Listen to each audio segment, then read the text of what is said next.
Welcome to the UTPA Women's Basketball Show.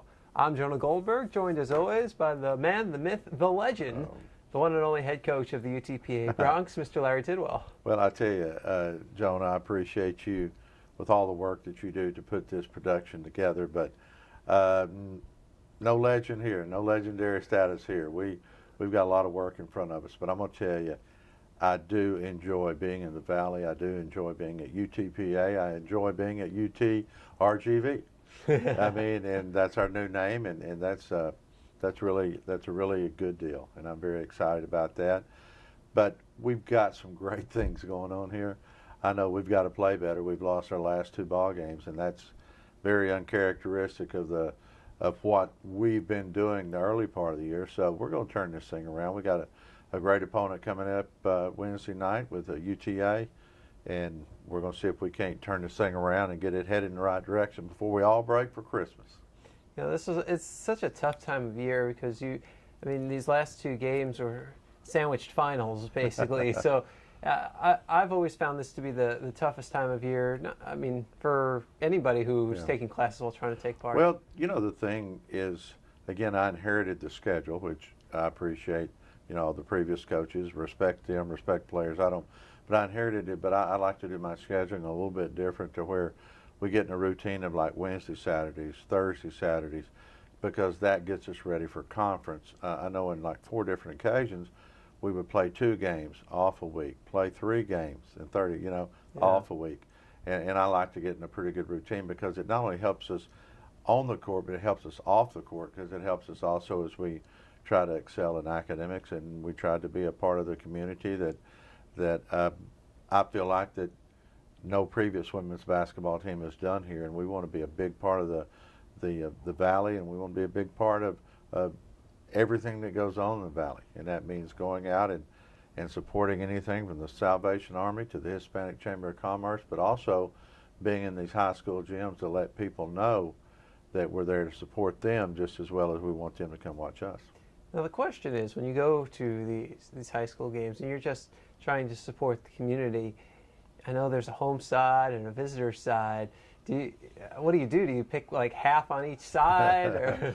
What I do is I go in and I just usually migrate down to the end, and I'll sit on the corner because I like to watch a game, watching into it. And I'll sit down in the end, but I make sure that after the game I go over and see both coaches and let them know that I was there.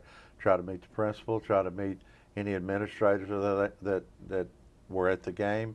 I always talk to the policemen. I mean, they're always the coolest guys, but I also try to get to know every maintenance man there because those guys, from my upbringing, I really appreciate those because it's always cool to go into a really nice, clean gym and enjoy a really good game. Yeah, you talk about your community service. Earlier today I was discussing with a couple coworkers, just trying to plan ahead to see who the ChemCal Community Service team of the month was going to be, because even though we're only halfway through the month, winter break is coming, and I want to just make sure we have the graphic ready to go January 1st. And I got an immediate answer: women's basketball. Well, we're out there. There's no question. And again, it's just it's something that we need to do. We need to give back, and I'm trying to teach these young ladies to give back, because if we don't give back now and teach them how to give back at a young age, then I don't think we're preparing them for after their basketball experience and educational experience here at UTPA. And I will tell you this, as I do all of the community service, there's none that I respect more than what our baseball team does also. Coach Manny Mantrada, what a great group of guys. We did that bone marrow registry together. 367 new registrars for the bone marrow registry. And knock on wood, that's going to save 3 or 4 or 5 people's lives. And that's what it's all about. But that baseball team, what are the first class guys, the coaching staff. We had such a great time working up in our library. But the thing that was really appealing is working again with Be the Match, is the registry, and Melissa Elizondo, just wonderful person, is getting to know the students. And we have such first-class students here. I mean, they are unbelievable, and they just, anything, hey, come register, yes.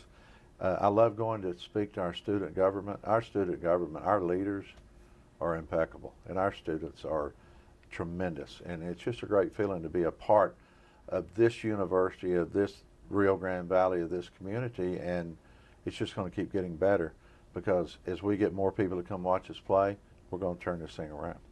And I mean, basically, a lot of what you said kind of plays into the Bronx Standard, preparing our student athletes for excellence in life. And if you get a chance, come look what our athletic director, Chris King, has done. I mean, he's done a lot of great things.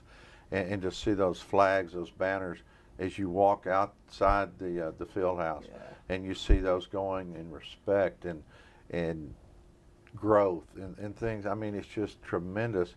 And we're getting that tradition. We're getting the feel that of a traditional university where everybody is just pulling for each other, and we're going to keep doing our part too. Because I'm a big believer that if you exhibit pride, you're going to establish a lot of pride.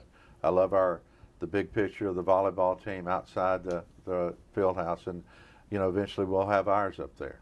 And I just appreciate the fact that outside my office now, I've got aesthetically beautiful, the landscaping, our maintenance partner, our landscapers did a great job.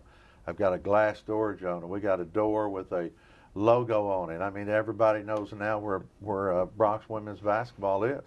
And that's appealing when you bring recruits in, especially young women. They want to look at a first-class situation, and our offices are first class, and we're going to continue to get our locker room better and the facilities better here. But again, a lot of that credit goes to Chris King because he's always out. I tell you what, that old boy can raise some money, and he's out doing the things that we need to do. We're going to have a golf fundraiser in the spring, and we're going to raise some money to put back in our program to make sure our student athletes go to summer school and get ahead. That way they graduate on time. And we just got through with our first academic semester together, with all of my team, and I'm liking what I'm seeing so far. I got a couple that, Dad here is going to have to give some tough love on, but I had quite a few, probably I'd say 9 to 10 young ladies that had a 3.0 or better. Wow, that's fantastic. In academics, it's always the most important thing. All those NCAA commercials say, odds are going pro in something other than sports. But you got to, if you don't present yourself and let people know up front, and let your players know up front that you're here for a degree, then you're not filling the role of student athlete. We have tremendous people in our academic power center. Gosh, I tell you, Richard Trevino's incredible. That guy has so much passion. I always call him 2-2-0, which means second to none. And Crystal Cervantes has stepped up and helped us this semester. We've hired Erica Perez, who'll have us next spring. She is so organized, and she is such a wonderful person. She's a UTPA grad. She knows all the ins and outs of the university. And I tell you what, those two girls have stepped up big, along with Farrah Manti. I mean, Farrah just does a tremendous job helping us with everything. But we lost a great one in Amber Johnson. I mean, she was fantastic, former WNBA player who loved academics. And we lost her late in August. She got to go closer to the Pacific Northwest, where she's from, Canada, and we wish her and Quan the very best. But I tell you what, Erica Perez, early, I'm always influenced by early, when you meet them the first time. And I tell you what, that girl's sharp, and we're going to enjoy working with her. It's interesting. We talk a lot about the academics, as we should at an institution for higher learning, but finals are over now. So for the next few weeks, I mean, you're a professional coach. Well, I tell you, we're going to have classroom a lot from the aspect of getting ready for our opponents. We're going to watch a lot of video. We're going to go over certain plays. We're going to have walkthroughs.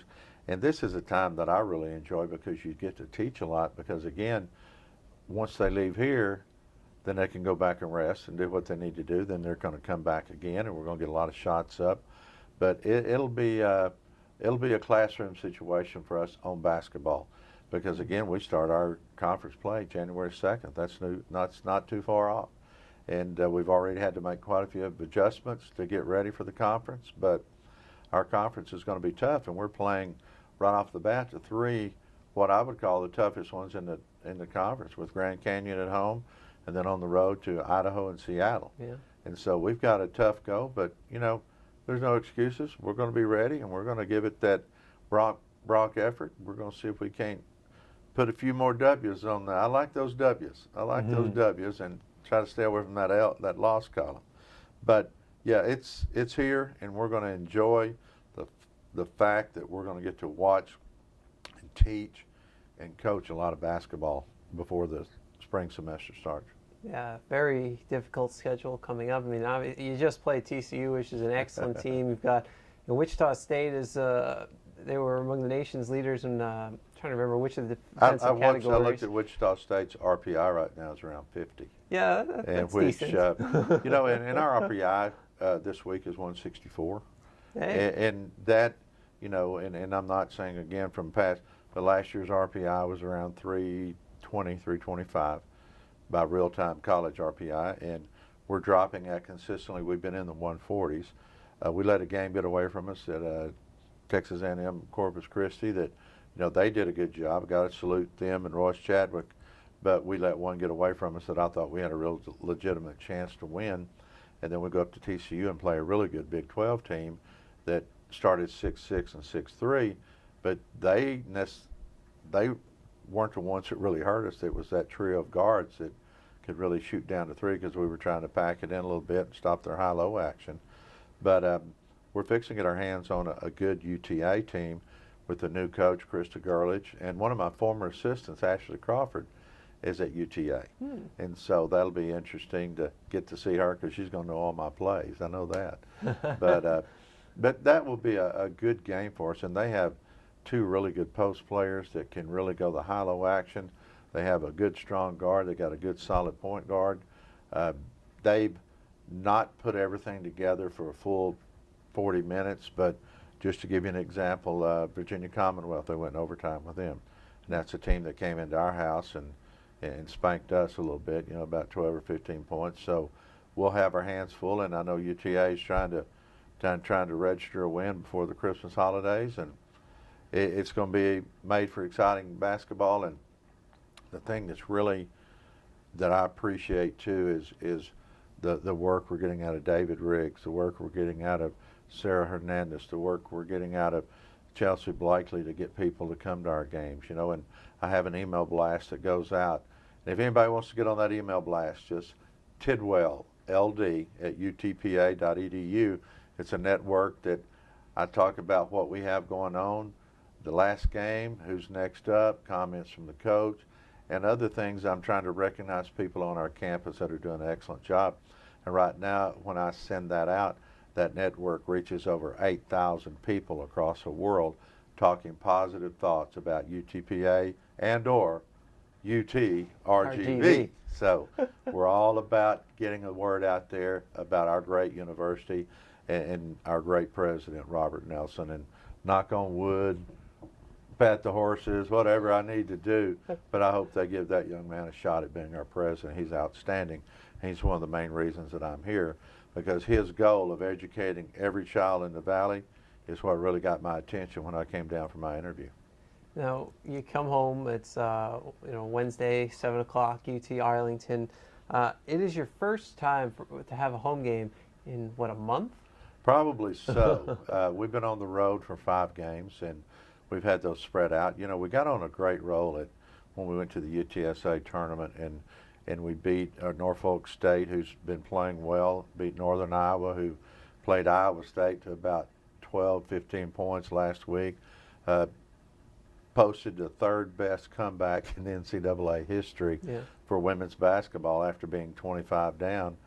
And then we've hit a little bit of a snag. We didn't take care of business again on the road at TAMU Corpus Christi, and then of course TCU is a good team, and we played on Fox Sports Southwest and just couldn't hit some shots. And shooting woes the last 2 games have really drug us down, because we're doing everything still pretty good defensively. We're moving the ball. We're in transition good. We just got to get some shots to fall. Is it going to be weird? I know it's weird to ask this question. Is it going to be weird to be home? Well, we're always glad to be home. I mean, there's just no place like home. And our field house, we're getting more accustomed to it. We're getting more, tuned in to what what goes in, all of our pregame rituals. We're getting all that down, being a first-year coach.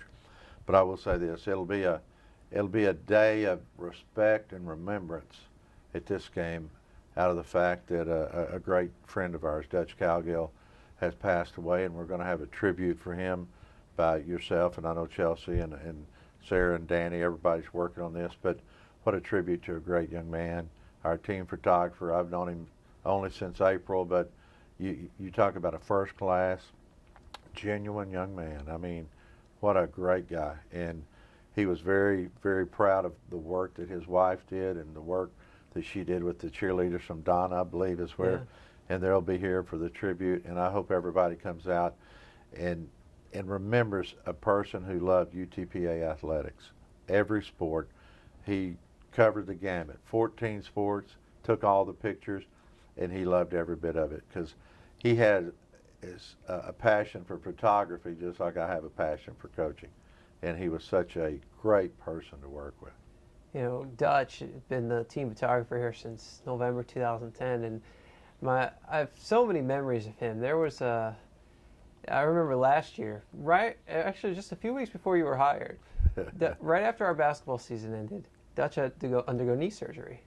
So he tells me that, the doctor said I have to be off it for a month. I was like, I said, okay, we'll find someone else to cover the baseball series and the tennis matches. And he says, oh, I forgot about those. I'll be there. And I'm like, Dutch, you're not. I don't want to see you. Yeah, I've heard people tell that story, and you go out and I guess December 5th or 6th, when our track team had the green and white. Yeah. Well, I'm out there. I love track. I go out there when there's Dutch. He's all bundled up, but we're out there supporting those young people, and there he is taking pictures. I'm gonna tell you, it was cold. Now, X-Man and all those girls who come to support us, I told them I'd be there, so I was there, and I was freezing cold, and Dutch was just clicking away and loving every minute of it. And I just see him around. It's really hard because I would go down at all the games, the volleyball games, and we'd always sit down on that end and sit together. And the basketball games, we sit right on the very end down at that table. And that's going to be a hard deal they were putting those tables up, matter of fact, today during our practice to get ready for the game. And boy, that hit me pretty hard, that my old buddy's not going to be sitting at that table anymore taking pictures. We'll have a moment of silence for Dutch before the national anthem, before the game against UT Arlington, and then at halftime we'll have a video tribute, which you'll also be able to see on Bronc Country. So if you're not in the Rio Grande Valley, unable to make it to the game, we've got you covered on this week's episode of Bronc Country. And then after the video tribute on the court, the Donna cheerleading squad is going to have a performance. They are run by Dutch's wife, Dana, and we found that to be very appropriate. Very appropriate, and he was very proud of that group. And very proud of the work that his wife, Dana, did. And I was so proud of my team last night. We went to Dutch's memorial, and it was optional. I don't know how certain kids do, but the Bronx women's basketball team was well represented, and my entire staff was there. Just a great tribute to Dutch and his family. Yeah, and meant a lot to a lot of student athletes. I saw your team walk in, and even some of the alumni, Bianca Torrey came in at one point, and it was very heartwarming to see a lot of people come out in support of Dutch and support of Dana, and to say, this week we'll be saying our final goodbyes to a great man, Dutch Cowgill. And to read more about him, go to utpabronx.com. We've got a great story on him, and if you click on the photo galleries link on the right side of the website, you'll be able to see, almost every photo there is his, and you can see all the photos he's taken over the last couple of years, and just enjoy them and see, because I think the best way to describe Dutch is he wasn't a professional photographer, he was a professional memory maker. That's right. He built a lot of memories, and he forged a lot of relationships, and that's what you try to do, not only as a coach, but as a perfect person in life. And you can very simply say Dutch was a difference maker. Very much so. The emotion of that, of the game tomorrow, because that'll lead right into it. You'll be in the locker room during the halftime celebration, but you'll be out there during the moment of silence. And is that a situation where, some of the student athletes obviously are new and may not have known him as well as some of the returners who I know knew him pretty well. So is there'll be an emotional edge to the game? Yeah, there'll be an emotional edge because we want to remember Dutch in the best way possible, and that's always be there to support him and his family, things along that line. I just want our team to come out and play hard and play to what we have set as standards for the Lady Bronx, or excuse me, for Bronx women's basketball. That's an old habit I had at Lamar. But I just want our kids to come out every game, every day, and play, in the memory of what UTPA stands for. We have a great university here. And I hope people through this show realize how passionate we are about being Bronx and our Bronx standards and things along this line. But I'm here for a reason, and I'm going to help turn this program and make it a program to where everybody is proud to be associated with, not only with the athletic department per se, but also with Bronx women's basketball. And again, I have total respect for the previous coaches, total respect for the previous players, and I appreciate everything they did. We're just going to try to take it another notch, another level, and see if we can't get this done for this great university. Yeah, one of the great promotions that you came up with for this game, there's the Blue Santa. Blue Santa, we've got that going. Hannah Burleson does a tremendous job for me, and my staff, John Ishii, Anthony, and I'm so thankful for them, and Haley Burleson, my student assistant manager, Lisa Mercado, student assistant. Without those guys, it would be impossible to get things done. But we have a Blue Santa, bring a toy, get in free. We've got hundreds of high school and junior high students coming, and we're very excited about that from the aspect of we're doing our part to support them. They're coming back to support us. So I expect a great game out of a very good UTA team. I'm going to tell you, they've got two post players in there that, oh my gosh, that are really good on that high-low action. And it's going to be a game that we're going to have to fight for every inch, and we're going to have to make some adjustments. We've got some injuries, which I'm not going to give out to you right now, but we've got some injuries we've been fighting, and we're going to have to make some adjustments. And there's going to be some new faces on the floor, a lot more. So we'll see where it leads us. Coach, I thought we weren't going to tell anybody about my epidermis injury. Well, that's an awful big word, so we won't bring that up. But it's a situation where I always tell them, I said, we're gonna step up and see if we can't make something happen in a positive light. Life is full of adjustments, and that's what I try to teach mine. We don't live on that yellow brick road every day, and so you got to make things happen, and you got to just forge ahead and gain confidence, not only from the coaches as you play on the floor, but also gain confidence of your teammates. So it's going to be a good night for us.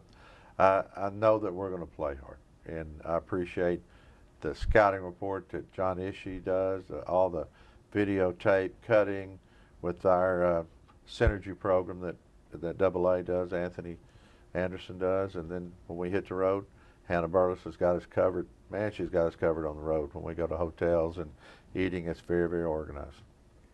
And speaking of going on the road, after the UT Arlington game, you're headed to Wichita, Kansas. It's going to be cold up there, and maybe we'll see Santa. But by the time we get back, and again, I always try to have a week to 8 days to get prepared for the next game. But we're going to have a quick three and a half day turnaround to where we play on the 22nd. We'll be back home on the 23rd, the night of the 22nd late. 23rd, 24th, 25th, we're back on the night of the 26th because we have to get on the plane on the 28th, fly to Stillwater, and we've got Oklahoma State, which in the top 20 in the country. I think they're number 11 or so. They're pretty good. Yeah, but again, you play people like that, and they get you ready for your conference, and that's what it's all about. You got to get yourself positioned for conference. One of the things that I would really like to see happen is us go into conference with a winning record. And if we do that, I think that may be the first time ever in the history of women's basketball. That's something I would have to check out. But we want to go in there with a winning record in non-conference, and that enables us to go into the conference with confidence. And it's all about the big C. You gotta have confidence, and we just gotta continue to make things happen. And it's amazing how much better defense we play when shots fall, and we work on shots all the time. Works. So people may look at, do they ever shoot? Yeah, we shoot a lot, and you just gotta have confidence. You gotta have the right rhythm, and you gotta knock some shots down, and that's what we plan on doing. What's Nebraska Omaha like? What kind of team are they? Nebraska Omaha is going to do a lot. They're going to be very similar to, I think to a UTA team that we're playing. You know, like I said, tomorrow night. They're going to be very similar to a Northern Iowa team. They're going to be very similar in the aspect that they're going to try to push it up and down the floor. And they got some bigs, got some good old girls from Nebraska in there that are pretty big and strong, and they're going to be very, very similar to those three teams that I mentioned. But again, we'll be prepared for them. We'll do all the scouting. But as I go into a game, I'm more concerned about what we do, and then we just make adjustments on the floor on what they do. But we're going to see a lot of people that are going to run a zone, going to run a 1-3-1 zone. If I was going to play us, I would run a zone. And so coaches out there watching the show, okay. But we're working on that. I mean, we are continually working on how to get ball screens better, to attack the zone, to hit the gaps, to kick out, all that kind of stuff. And again, we just got to continue to move forward and handle the ball, pass the ball, and just be under control. And like I said, we're a new program. We're 9 games into the season, and I can see a lot of positive things, and I can also see a lot of things that we've got to fix. But that's what I'm here for. Bronx take on UT Arlington on Wednesday at 7 p.m. at the UTPA Fieldhouse. Doors open at 6. Tickets and more information, utpabronx.com. You can also tune in to the game if you're not in the Valley and therefore unable to make it to the game. 956sports.com. Pre-game coverage begins at 6:45 p.m. And we'll also have full coverage of the Dutch Cowgill halftime tribute during our halftime show. Who does the 956? Could you give me a little insight on who does that show? I believe that may be. I think you've met him once or twice. He may be sitting in this room. What I call the J-Man. The J-Man. I just sent that out. I just sent out an email blast about a game coming up. I talked about Jonah on there, and I called him the J-Man. So that may be a new nickname. That may be a new nickname for Jonah. But we do appreciate, because we are covered, man. I'm going to tell you, I've been in it 38 years. I've never been covered as good as what I'm covered at UTPA. And I mean, when I was at Baylor, TCU, Lamar, I mean, fantastic here. We got it covered. We just got to keep producing so we can give everybody really good stories. Everybody likes good stories. Absolutely. Absolutely. Make Bronx country that much better, too. Oh, you better believe it. Then the Bronx head out to the Wichita State Tournament. They take on Nebraska Omaha Saturday at 1 o'clock and then host Wichita State on Sunday at 2:30. Follow those games. We'll have links over at utpabronx.com. Well, that'll do it for this edition of the UTPA Women's Basketball Show. My name is Jonah Goldberg. Your name is? Larry Tidwell, head coach of the Bronx Women's Basketball. And one thing that we will do, every game that we play, we're going to fight them until hell freezes over, and then we're going to fight them on ice. Well, then you better go Bronx. We'll see you next week right here on 956sports.com.